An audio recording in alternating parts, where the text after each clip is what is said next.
जैसे स्त्री अपने भीतर पुरुष का वीर्य लेती है, गर्भ धारण करती है तो संभालती है, उसको बड़े योग से संभालती है। चंचल स्त्री भी जब गर्भिणी होती है तो शांत हो जाती है। उसे होना ही पड़ता है, उसे होना ही चाहिए। यदि वो चंचल ही रहे तो गर्भ का नुकसान हो जाएगा, गर्भपात हो जाएगा, भीतर जो नया जीवन पल रहा है वो मर जाएगा, वो विकसित ना हो पाएगा। बहुत सारे लोग जो शिविर में शामिल हुए थे उन्होंने भी हाथ नहीं उठाए हैं, यह दुखद है। फिर आप कहेंगे 10-20 दिन के बाद कि मन अशांत हो गया है, संवेदना शिविर में शामिल होकर बड़ा अच्छा लग रहा था, लेकिन अभी वो प्रभाव ख़त्म हो गया है। वो प्रभाव आप ख़त्म कर रहे हैं अपनी लापरवाही से। एक वातावरण बना के सुंदर सा आपको कुछ दिया गया था, एक पौधा दिया गया था कि आप इसे संभालें, सहेजें, इसमें थोड़ा जल दें प्रतिदिन, घंटा 2 घंटा। आप उतना भी नहीं कर पा रहे हैं, वो मुरझा जाएगा, सूख जाएगा। शांति का पौधा है वो, उसको अपने भीतर सींचना होता है। जैसे स्त्री अपने भीतर पुरुष का वीर्य लेती है, गर्भ धारण करती है तो संभालती है, उसको बड़े योग से संभालती है। चंचल स्त्री भी जब गर्भिणी होती है तो शांत हो जाती है। उसे होना ही पड़ता है, उसे होना ही चाहिए। यदि वो चंचल ही रहे तो गर्भ का नुकसान हो जाएगा, गर्भपात हो जाएगा, भीतर जो नया जीवन पल रहा है वो मर जाएगा, वो विकसित ना हो पाएगा। ऐसे ही ध्यान का बीज है। गुरु ने आपके भीतर, आपकी चेतना में एक बीजारोपण किया है। उसको प्रतिदिन अपने अभ्यास के द्वारा संभालना है, सुनिश्चित करना है कि मैं यदि उसे नष्ट नहीं कर रही हूँ तो कम से कम उसे संभाल के तो रखूँ। यदि ध्यान कभी किसी आपात स्थिति में छूट गया वो अलग बात है, लेकिन प्रतिदिन ध्यान को छोड़ते चले जाने का अभ्यास बना लेना ये अच्छी स्थिति नहीं है।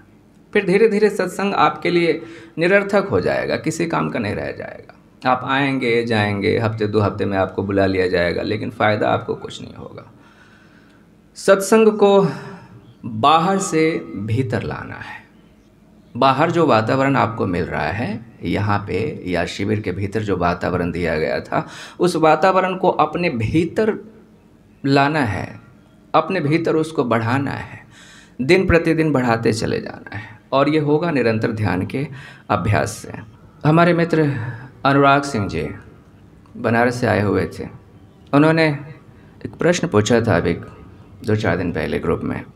अनुराग जी ने लिखा था, जय गुरुदेव, आपके आशीर्वाद और परमात्मा की कृपा से सुबह का ध्यान अभ्यास आनंद पूर्वक संपन्न हुआ। एक प्रश्न उठा है, मैं जो कि सर्वोपरि है, वो हमारे वास्तविक मैं की बात कर रहे हैं, जिसे हम आत्मा कहते हैं। लिखते हैं कि मैं जो कि सर्वोपरि है, उसे जानने के लिए बुद्धि, मन, इंद्रियों की आवश्यकता क्यों है, जबकि ये सारे तो इसी से बने हैं। फिर इन्हीं के माध्यम से स्वरूप दर्शन कैसे हो रहा है। आगे लिखते हैं कि नींद में चेतन कैसे रहा जाए। अनुराग जी, जिस मैं की आप बात कर रहे हैं उसे इंद्रियों के माध्यम से बिल्कुल भी नहीं जाना जा सकता। इंद्रियां हमारे वास्तविक मैं को जानने में असमर्थ हैं। इंद्रियां अर्थात आँखें, कान, त्वचा, जिह्वा, नासिका। तो प्राकृतिक रूप से इंद्रियों की बनावट ऐसी है कि इंद्रियां बहिर्गामी हैं। इंद्रियां बाहर के संसार का ज्ञान लेने के लिए बनाई गई हैं। आँखें बाहर देखते हैं।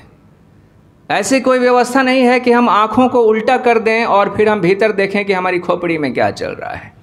आँखों को उल्टा करके हम शरीर के भीतर की प्रक्रिया को नहीं देख पाएंगे। आँखें जब भी देखेंगी तो बाहर के जगत को देखेंगी, भीतर को देख नहीं सकती वो। कान जब भी सुनेंगे बाहर की ध्वनि को सुनेंगे। हमारे शरीर में भी बहुत तरह की आवाज़ें हो रही हैं। हमारे शरीर में जितने तरह की आवाज़ें हो रही हैं, उन आवाज़ों को यदि हमारे कान सुन पाते तो हम पागल हो जाते। लेकिन प्रकृति ने हमारे कान की बनावट को इस तरह से रखा है कि भीतर की ध्वनि को हमारे कान सुने नहीं सकते। जब सुनेंगे बाहर की ध्वनि को ही सुनेंगे। तो इंद्रियों के माध्यम से हम सिर्फ और सिर्फ बाहर के जगत को जान सकते हैं, भीतर के जगत को हम जान ही नहीं सकते इंद्रियों के माध्यम से। तो पहली बात, यदि आपके मन में ये भ्रांति है कि हम इंद्रियों के माध्यम से अपने स्वरूप को जान लेंगे, तो ये गलत है। ऐसा होता नहीं है, क्योंकि इंद्रियां माध्यम हैं, इंद्रियां दृष्टा नहीं हैं, इंद्रियां भी दृश्य हैं। समझने की कोशिश करेंगे इसे। जैसे यूँ समझें कि आँखें हैं, तो आँखें बाहर के जगत को देख रही हैं, आँखें वस्तु को देख रही हैं, तो आँखें उस वस्तु के लिए दृष्टा हैं, यानी देखने वाली हैं। आँखें देख रही हैं वस्तु को, वस्तु के लिए आँखें दृष्टा हो गईं। अब क्या आँखों को भी कोई देखने वाला है? क्या हमारे भीतर कोई ऐसा है जो आँखों को भी देख रहा है? सोच कर देखिए। आप कहते हैं कि मेरी आँखों से धुंधला दिखाई दे रहा है, यानी आँखों के देखने की क्षमता जो है वो प्रभावित हुई है। ये कौन देख रहा है आपके भीतर से? आँखों को किसने देखा कि अब मेरी आँखों से कम दिखाई देने लगा है, कि अब दूर की वस्तु स्पष्ट दिखाई नहीं देती, कि अब निकट की वस्तु साफ साफ नहीं दिखाई देती? ये कौन देख रहा है आपके भीतर से? आँखों में जो परिवर्तन हो रहा है उसे कौन देख रहा है? उसे भी तो कोई देख रहा है। यानी आँखों का भी कोई दृष्टा है हमारे भीतर, वो हमारा मन है। तो आँखें बाहर के जगत के लिए दृष्टा हैं और आँखों का दृष्टा है हमारा मन, यानी मन आँखों को देखता है। आँखों में जो परिवर्तन हो रहे हैं उसे मन ने देखा है। क्या मन का भी कोई दृष्टा है? मन को भी कोई देख रहा है हमारे भीतर? मन का भी एक दृष्टा है हमारे भीतर, और वो हमारी बुद्धि है। मन में जो कुछ भी चल रहा है, सुंदर असुंदर विचार, शुभ अशुभ कल्पनाएं, खट्टी मीठी भावनाएं, जो कुछ भी मन में उठ रहे हैं चीज़ें, उन्हें भी कोई देख रहा है, और वो कौन है? हमारी बुद्धि है। तो आँखें बाहर के जगत के लिए दृष्टा हैं, आँखों का दृष्टा है मन, और मन का दृष्टा है बुद्धि। क्या बुद्धि का भी कोई दृष्टा है? क्या बुद्धि को भी कोई देखने वाला है हमारे भीतर? बुद्धि का भी एक दृष्टा है हमारे भीतर, बुद्धि को भी एक देखने वाला है। बुद्धि को देखने वाला है हमारे भीतर की चेतना, हमारा चित्त। बुद्धि के ऊपर उसका नियंत्रण है, वो बुद्धि का दृष्टा है, वो बुद्धि का साक्षी है। तो देखा आपने पूरी प्रक्रिया, कैसे हम इंद्रियों से जैसे जैसे भीतर की तरफ सरकते जा रहे हैं, जितने बाहर के दृष्टा हैं वो धीरे धीरे दृश्य बनते जा रहे हैं। आँखें संसार के लिए दृष्टा हैं, लेकिन मन के लिए दृश्य हो गई हैं। मन आँखों को देख रहा है, मन आँखों का दृष्टा है, लेकिन बुद्धि के लिए दृश्य हो गया है। बुद्धि मन का दर्शन कर रही है, और हमारी चेतना वो हमारी बुद्धि का भी दृष्टा है, वो हमारी बुद्धि को भी देख रही है। लेकिन क्या चेतना का भी कोई दृष्टा है? क्या चेतना को भी कोई और देखने वाला है? नहीं। जब भी आप कोशिश करेंगे अपने चेतना को देखने का, आप देख नहीं पाएंगे। आंखों में क्या हो रहा है उसे देखने की कोशिश करेंगे, आप देख लेंगे मन के द्वारा। थोड़ा सा मन को शांत करेंगे, पता चल जाएगा कि आंखें हिल डुल रही हैं, कि आंखों में दर्द हो रहा है, इसकी अनुभूति आपको भीतर हो जाएगी। यानी आंखों का दर्शन आपने कर लिया, आंखों का अनुभव आपने कर लिया अपने मन के द्वारा। मन में क्या चल रहा है उसका निरीक्षण आपने बुद्धि के द्वारा कर लिया। बुद्धि कैसी चंचल हो रही है, बुद्धि उत्तम है कि निकृष्ट है, इसका निरीक्षण आप अपने चित्त के द्वारा, अपनी चेतना के द्वारा कर लेते हैं। लेकिन जैसे ही आप चेतना को देखने की कोशिश करते हैं, जैसे ही आप चेतना का साक्षी होने की कोशिश करते हैं, आप पाते हैं कि मैं देख ही नहीं पा रहा हूँ। जैसे जब आप ध्यान की बहुत गहरी स्थिति में पहुँच जाते हैं और वहाँ पे आप कोशिश करते हैं कि मैं अपनी चेतना में ठहर के देखूं कि यहाँ क्या हो रहा है, कुछ नहीं होता हुआ प्रतीत होता है, कोई स्पंदन नहीं है, सिर्फ शांति होती है। वहाँ से कोई गुण अवगुण आपके पकड़ में आता ही नहीं है। वहाँ दुख है कि दर्द है, अंधेरा है कि प्रकाश है, कुछ समझ में नहीं आता। कोई सुख दुख का भान नहीं होता, कोई गुण विशेषता पकड़ में नहीं आती है। यानी आप अपने साक्षी को देखने में सक्षम नहीं हैं। कारण कि आप साक्षी ही हैं, आप स्वयं साक्षी हैं, आप अंतिम दृष्टा हैं। वो अंतिम दृष्टा जो हमारे भीतर है उसी को हम साक्षी कहते हैं। पूछा था हमारी एक साधक अनुराधा ने पूछा था कि दृष्टा में और साक्षी में क्या अंतर होता है? बहुत ही बारीक अंतर होता है। चेतना से ही सब कुछ प्रकाशित है। चेतना के कारण ही हमें संसार का भान होता है। चेतना के कारण ही हमें मन, बुद्धि, अहंकार का भी भान होता है। यानी जैसे प्रकाश के कारण हर चीज़ हमें भासित होती है, चीज़ों के होने का पता चलता है, वैसे ही चेतना के कारण भी हमें चीज़ों के होने का पता चलता है, चीज़ों के होने का ज्ञान होता है। तो चेतना जब अपने अतिरिक्त किसी अन्य वस्तु पर गिरती है तो हम उसे वहाँ पे दृष्टा कहते हैं।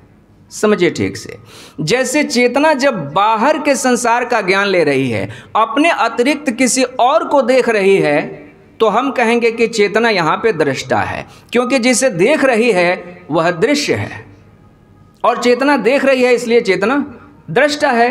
तो वहाँ पे दृष्टा है, दृश्य है और देखने की प्रक्रिया है, वहाँ पे तीन है।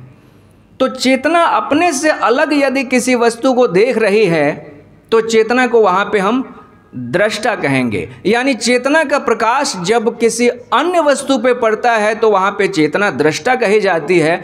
लेकिन चेतना जब स्वयं को ही देखती है, चेतना का प्रकाश जब स्वयं पर ही गिरता है, तो वहाँ पे हम चेतना को साक्षी कहते हैं। वहाँ चेतना बस अपने होने की साक्षी है, वहाँ पे दो नहीं बच गए हैं। वहाँ पे दर्शन और दृश्य की प्रक्रिया समाप्त हो गई है। वहाँ पे चेतना है और चेतना को अपने होने का आभास हो रहा है, यानी चेतना स्वयं ही अपना ज्ञान कर रहा है।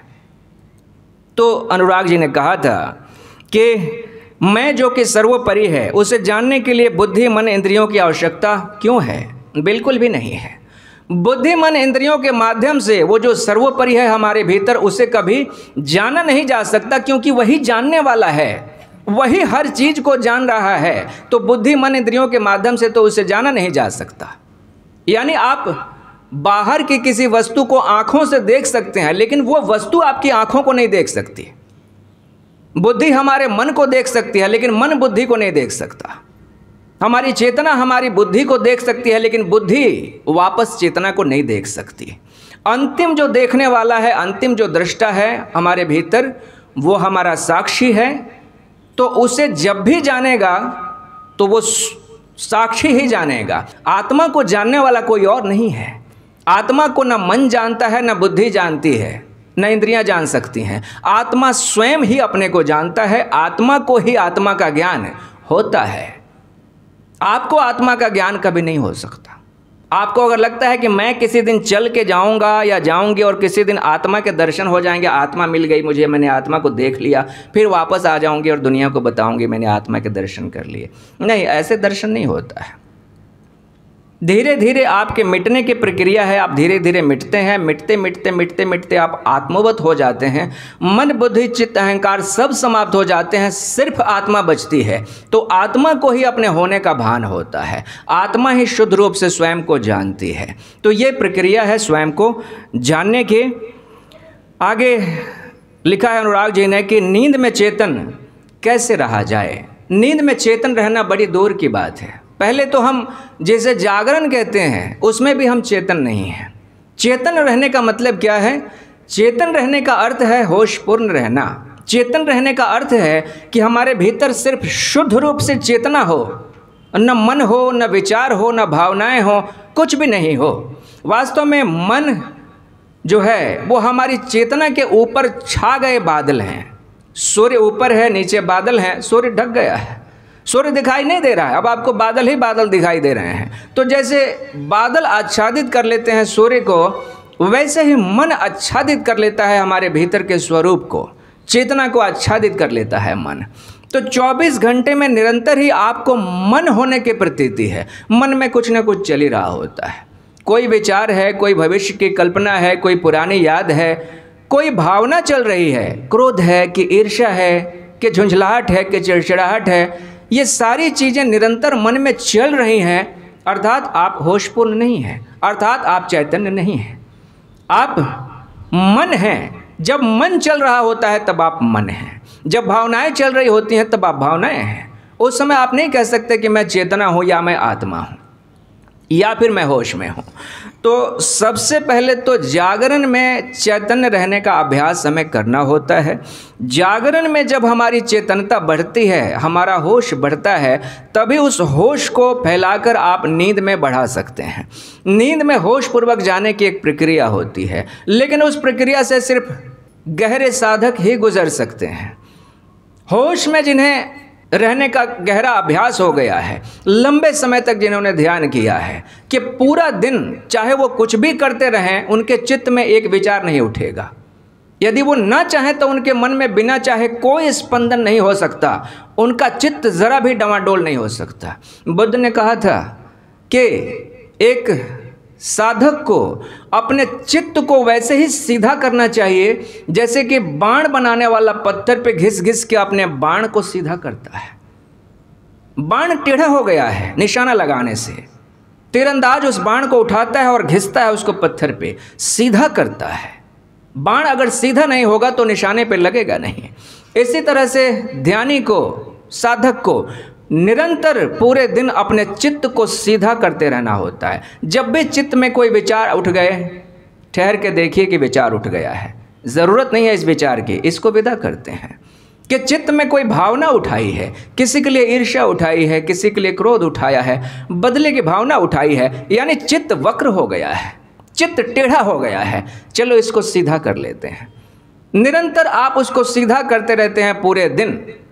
कुछ दिनों के अभ्यास से जब चित्त पूरा सीधा हो जाता है, यानी चित्त पे आपका नियंत्रण हो जाता है, तो ऐसे चित्त के सहारे ही नींद में चेतन हुआ जा सकता है। अभी जो हमारे चित्त की दशा है, इस चित्त को लेके आप नींद में चेतन हो नहीं सकते। अभी तो जब आप दिन में ही चेतन नहीं है तो नींद में कहाँ से चेतन होंगे। पूरे दिन में आप देखिए ना कैसे छोटी छोटी बातों पे आप प्रतिक्रिया कर देते हैं। प्रतिक्रिया का मतलब आप बेहोश हैं। प्रतिक्रिया यानी जो आप नहीं करना चाहते थे वो आपने कर दिया, बाद में आभास हुआ कि नहीं मैं ऐसा नहीं बोलना चाहता था, या मैं ऐसा नहीं बोलना चाहती थी, लेकिन सामने वाले की वजह से उसने मुझे क्रोध दिलाया, दिला तो दिया ना, उसके कारण मेरे अंदर ईर्ष्या उठी है, उसके कारण मैं झुंझला गया, उसके कारण मेरे मन की शांति भंग हो तो गई ना। जब तक बाहर के कारणों से आपके मन की स्थिति प्रभावित होती रहेगी, तब तक ये नहीं कहा जा सकता कि आप पूरी तरह से होशपूर्ण हो गए हैं। जिस दिन बाहरी कारण आपके चित्त को प्रभावित करना बंद कर देंगे, उस दिन सिर्फ कहा जा सकता है कि आपका चित्त होशपूर्ण हुआ है। और जिस दिन चित्त होशपूर्ण हो जाता है, उस दिन धीरे धीरे अभ्यास के द्वारा आप नींद में भी चेतन रह सकते हैं। नींद में होशपूर्वक जाने के अभ्यास हैं, अलग तरह की प्रक्रियाएं हैं। तो कुछ दिन निरंतर अभ्यास कीजिए। अनुराग जी, आपसे निवेदन है, उसके बाद संभव है कि अगले शिविर में हम होशपूर्वक नींद में जाने का अभ्यास कर पाएंगे।